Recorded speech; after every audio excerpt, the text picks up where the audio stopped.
نزیکەی ساڵێکە هەڵبژاردننی ئەنجومەنی نوێنەرانی عێراق ئەنجام درراوە، بەڵام تا ئێستا لایەنەکان نەگەیشتونە تا ڕێککەوتن لەسەر پێکەنانی حکوومەت. لە 23 تەمموز ئەم ساڵەوە پەرلەمانی عێراق تا ئێستا کۆن نەبووتەوە بەهۆی ناکۆکیەکانی چوارچێوەی هەماهەنگی شیعەکان و ڕۆتی سەدر. ئەمڕۆ کە چلەی ئیمامی حوسێنە و ڕێوڕسمی تایبەتی ماتەمینی ئیمام حوسێن کۆتایی پێدێت، پێشبینی دەکرێت سبەینی هەنگاوەکان بۆ پێکەنانی حکوومەت چڕتر بکرێنەوە. هەنگاوەکانی داهاتووی سەدر چی دەبن؟ کارتەکانی بەردەم سەدر چین لە داهاتوودا لە بەرامبەر نەیارە شیعەکانی ڕووی دەکات و ئایا کورد لەم نێوانەدا چۆن دەتوانێت هاوسەنگی لە نێوان هێزە سیاسیەکان لە عێراق بپارێزێت؟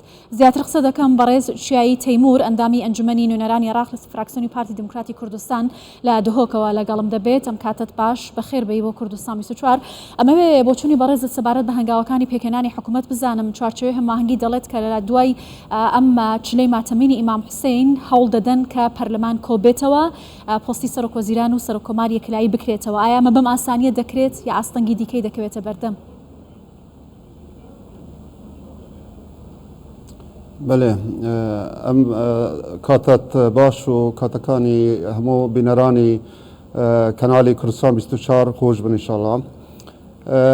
براستی هولی کی زور چرو پر هیا لایان چارچوبه هماهنگی بو اوی انجمن نوێنەرانی عێراق دەست بە دانیشتنەکانی خۆیان بکات لەو نزیکانە بۆ ئەمە بەستەش ئیمزای 183 ئەندام پەرلەمانی کۆ کردووە و پێشکەشی بە سەرۆک ئەنجومەنی نوێنەرانی کردیە بۆ ئەوەی لە دوای ئەو زیارەتی چلەی حوسێن ئەو پەرلەمان کۆ ببیتەوە.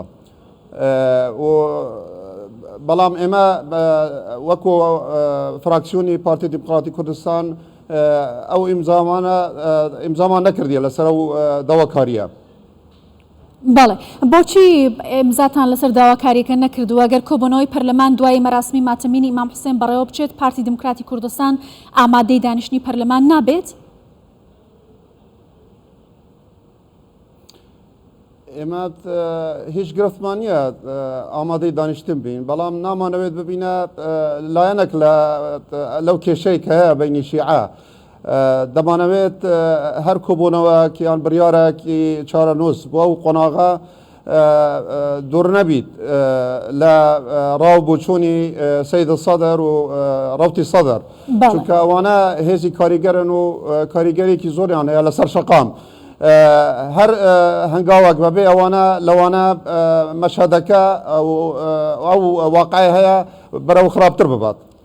باشە، پێشتر سەرۆکی فراکسیۆنی پارتی دموکراتی کوردستان بۆ میدیاکانی ڕاگەیاند بوو کە لیژنەیەکی پێنج قۆڵی پێک هاتووە لە پارتی یەکێتی لایەنە شیعەکان و سوننەکان بۆی کە بتوانن بەرنامەی کارەکانی پێکهێنانی داهاتی حکوومەتی لەسەر ڕێک بخەن.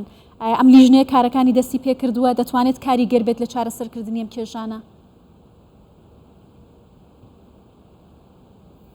وڵا ئەوەی بووە تا ئێستا سەردانی بەڕێز حەلبۆسی بوو بۆ جەنابی سەرۆک، دانیشتنەکەیەکی تەشاوری بوو.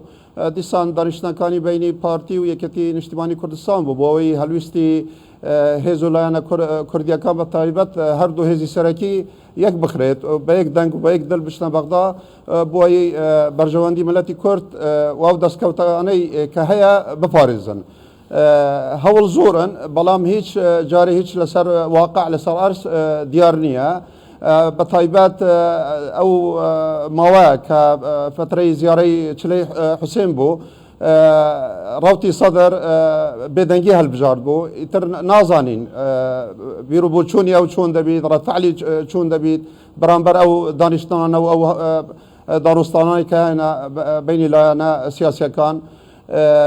هەموو شت لەسەر ڕای سەدر دەمینیت، ڕای ڕەوتی سەدر دەمینیت. ئەوانە بیرروبووچۆنیان چۆن دەبیت بەرامبەر دانیشتنی پەرلەمان، بەرامبەر پێکینانی حکوومەتێکی عێراقی. ئەوانە حەل و فەصل لە دەستی سەید سەدرە بە تەسەوری خۆم.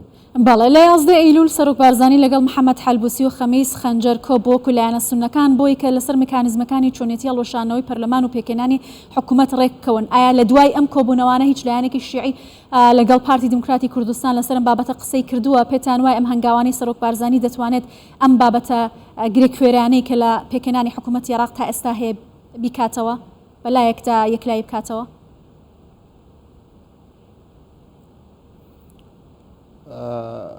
ئەوەی من دەزانم بەپێی زانیاری من هیچ جموجۆلێک نەبووە جموجۆلێکی تر لەوە زیاتر بەڵام هەمویان گەشتی نەقەنەعات کە هەڵبژاردنێکی پێشوەخت بەلکی ڕێگا چارەک بیت بۆ وەکو عەرەب دەڵێن هەڵگرتنی فەتیلی ئەزمە بینی لایەنە سیاسیەکان بە تایبەت کە ململانەکە گەشتە ڕادە کە لە شەقام